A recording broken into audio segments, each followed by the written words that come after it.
एक महीने बाद इंग्लैंड में, जहाँ एक तरफ मैदान में होर्डिंग हो रही थी तो वहीं मैदान में जस्ट बराबर में बने होटल पैराडाइज के टॉप फ्लोर के वीआईपी रूम में बेड में एक लड़की बैठी थी जिसके शरीर पर नाम मात्र ही कपड़े थे जो उसके जिस्म को ढकने में नाकाम थे। वो लड़की बहुत ही सेक्सी पोज में बैठी थी जिसे देखकर दुनिया का कोई भी आदमी उसके कदमों में अपना दिल निकाल कर रख दे, क्योंकि एक हुस्न ही ऐसी चीज़ है जिसके आगे हर कोई अपना सर झुकाता है, ज़रूरत से या मर्जी से, पर झुकाता ज़रूर है।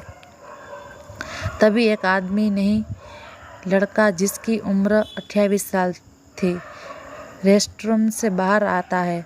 सांवला रंग, काली खौफ ज़दा आंखें, परफेक्ट फेस कट, तीखी नैनक्स और ऊपर से उसकी वो मस्कुलर शर्टलेस बॉडी, माथे पर बिखरे बाल उसे किलर लुक दे रहे थे। ये क्या, इतनी खूबसूरत आंखों में इतना ज़्यादा गुस्सा, तो मिलिए इनसे। हमारी स्टोरी के मेन लीड एसएसआर से शौर्य सिंह रईसजादा। अब नाम ही रईसजादा है तो अंदाज़ा लगा लो यार बंदे के पास कितना पैसा होगा। लड़कियों के दिल की धड़कन और सभी बिजनेसमैन का इकलौता दुश्मन, एशिया का नंबर 1 बिजनेस टाइकून, वर्ल्ड के टॉप 5 बिजनेसमैन की लिस्ट में रहने वाला शौर्य सिंह रईसजादा, द वेपन किंग और बैटिंग की दुनिया का बेताज बादशाह, जो अभी अपनी जलती आंखों से आग उगल रहा था और बेड में बैठी उस लड़की को घूर रहा था। वो लड़की जो उसे सीड्यूस करने आई थी, शौर्य के ऊपर अपने हुस्न का जादू चलाने आई थी। शौर्य के ऐसे रूप को देखकर एयर कंडीशनर में भी वो पसीने से भीग गई थी। अब ये शौर्य की नज़रों की गर्मी का असर था या उसके डर का, ये तो सिर्फ वही लड़की ही जानती थी।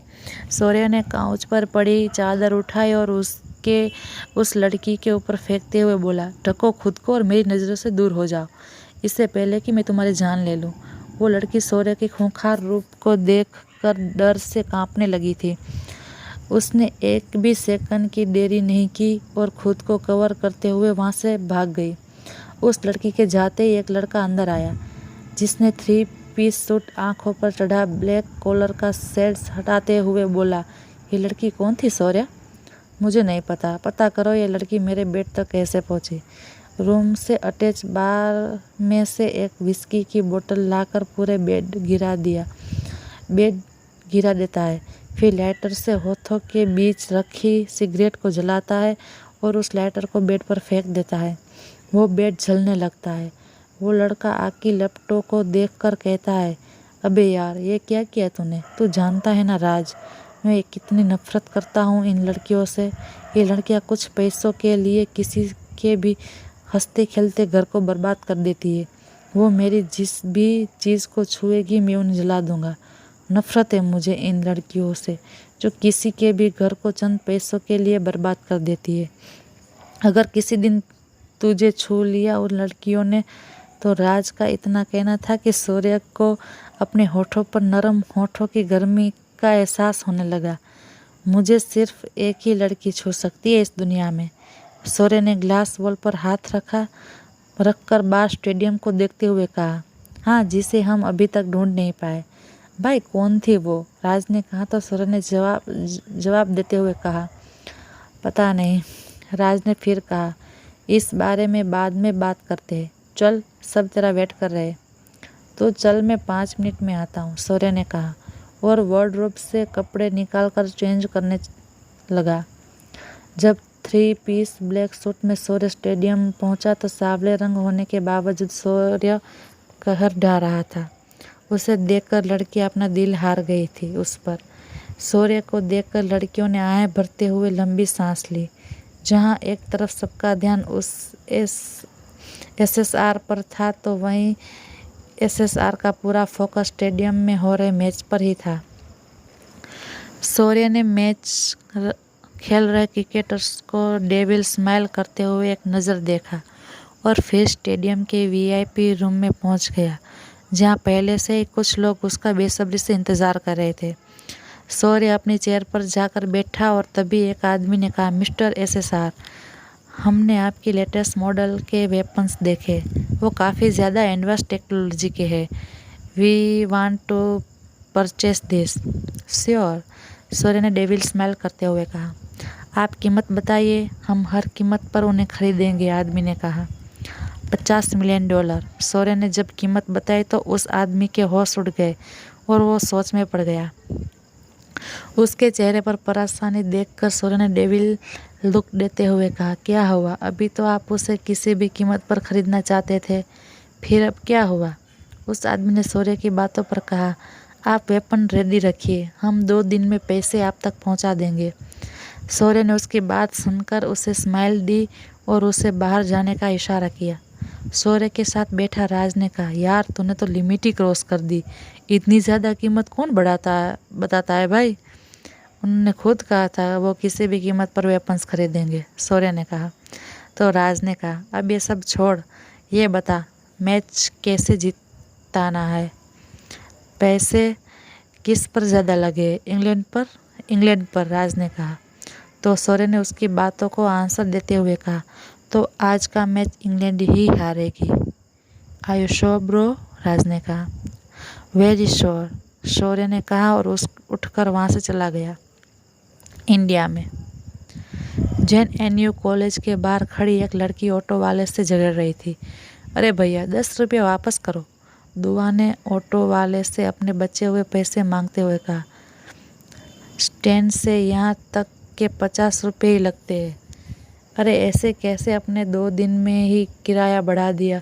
परसों तो हम 40 रुपये में ही आए थे, कल हमें बुखार था सो हमने छुट्टी कर ली। आप ऐसे कैसे एक दिन में किराया बढ़ा सकते हैं? दुआ ने लहजे में गुस्सा साफ झलक रहा था। पेट्रोल इतना महंगा हो गया है, किराया तो बढ़ेगा ही ना मैडम। तो 5 रुपये बढ़ाते ना, सीधा 10 रुपये कौन बढ़ाता है भैया?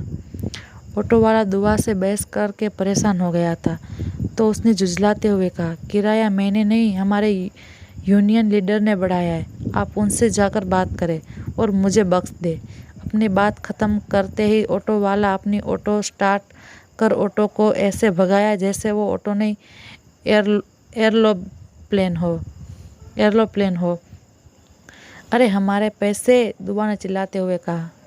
10 रुपये एक्स्ट्रा देने का दुख दुआ पर इस तरह हावी हुआ, वो चिल्लाते हुए कैंटीन में जाकर बैठ गई। तभी आयशा, मोहित और रूसी उसके पास अगल बगल आकर बैठ गए और उसका उतरता हुआ चेहरा देखकर बोले, क्या हुआ दुआ, आज इतनी दुखी क्यों हो? दुआ ने रुआसी आवाज़ में कहा, हमारे 10 रुपये। सब ने एक साथ चौंकते हुए कहा, क्या? मैडम के 10 रुपये ऑटो वाला लेकर चला गया। उसी के दुख में ऐसी शक्ल बना रखी है मैडम ने, पीछे से आगे आते हुए ईशा ने कहा। तुमने हमें देखा था? दुआ ने पूछा। हाँ, जब तू 10 रुपये के लिए ऑटो वाले से बहस कर रही थी, तुझे मैं ही आसपास के सभी लोग आंखें फाड़े देख रहे थे। यार दुआ, ऐसा कौन करता है? 10 रुपये ही तो थे। तू उनसे ऐसे लड़ रही थी जैसे वो तुम्हारा 10,000 मांग रहा हो। पैसे पैसे होते हैं, फिर चाहे वो 10 रुपये हो या 10,000। अगर उनके 10,000 बनते तो हम 10,000 भी देते उन्हें, पर उन्होंने झूठ बोल कर लिए हैं एक्स्ट्रा पैसे। दुआ ने मुंह फुलाते हुए कहा। अच्छा ये सब छोड़ मेरी जान, फेस्ट का क्या प्लान है? तू परफॉर्म कर रही है ना? आयशा ने एक्साइटेड होते हुए पूछा। पता नहीं यार, अभी तो हमारे असाइनमेंट भी कंप्लीट नहीं है और ऊपर से ये फेस्ट आ गया। तो किसने कहा था 2 नाव में सवार होने के लिए? रूसी ने दुआ को चिढ़ाते हुए कहा। हम पापा के सपने को पूरा करना चाहते थे, पर हमारे सपने को भी जीना चाहते थे। अब्बू चाहते थे हम पढ़ लिख कर उनके जैसे गवर्नमेंट ऑफिसर बने, पर हम फैशन डिज़ाइनर बनना चाहते थे। सो हम एक साथ 2 नाव में सवार हो गए। जानते हैं 2 नाव में सवार होने वालों की नैया डूबती है, पर अब कर भी क्या सकते थे हम। थक हार कर दुआ घर पहुंच गई और डोल बेल बजाई। डोर ओपन होता ही कि 2 शैतान आंखें उसे ही घूर रही थी। ऐसे क्या देख रहा है, हटो हमारे रास्ते से, दुआ ने अपने छोटे भाई आरव को साइड करते हुए कहा। आरव अभी हाई स्कूल में है, वो उससे पूरे 6 साल छोटा है। दुआ की अम्मी मन्नत एक हाउसवाइफ है। अबू असद अहमद खान एक गवर्नमेंट ऑफिसर है। अम्मी भूख लगी है, हमें हमारा खाना लगा दीजिए। दुआ ने चेयर को पीछे कर बैठते हुए कहा।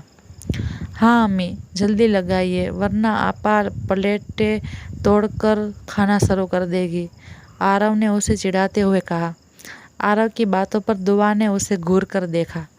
हमें ऐसे ना डराए आपा, आप अपनी इन कंजी आँखों से बिल्ली लगती है जब ऐसे देखती है तो। अच्छा नहीं किया आपने सुबह हमारा पराठा खाकर, आरव ने दुआ पर झूठ मूठ का गुस्सा करते हुए कहा। ये तो तुम्हें हमारी आइसक्रीम खाने से पहले सोचना चाहिए था। तुमने हमारी आइसक्रीम खाई तो हमने तुम्हारा पराठा खा लिया, हिसाब बराबर, दुआ ने जवाब में अपने कंधे उचकाते हुए कहा। आपा, आपको अपने छोटे भाई के ऊपर अत्याचार करते हुए आपको शर्म नहीं आती? आरव ने मुंह बनाते हुए कहा। नहीं आती हमें शर्म, तुम जैसा हमारे साथ करोगे हम भी तुम्हारे साथ वैसा ही करेंगे, दुआ ने दांत दिखाते हुए कहा। अरे बस भी करो, इतना कौन लड़ता है, जरा देखो एक दूसरे को, इतने बड़े हो गए हो दोनों, पर आज भी बच्चों की जैसे लड़ रहे हो, किचन से बाहर आते हुए मन्नत ने कहा। अम्मी बच्चा मैं हूँ, आपा को कुछ समझाओ, आप इतनी बड़ी है हमसे फिर भी लड़ती है, आरव ने दुआ को घूरते हुए कहा।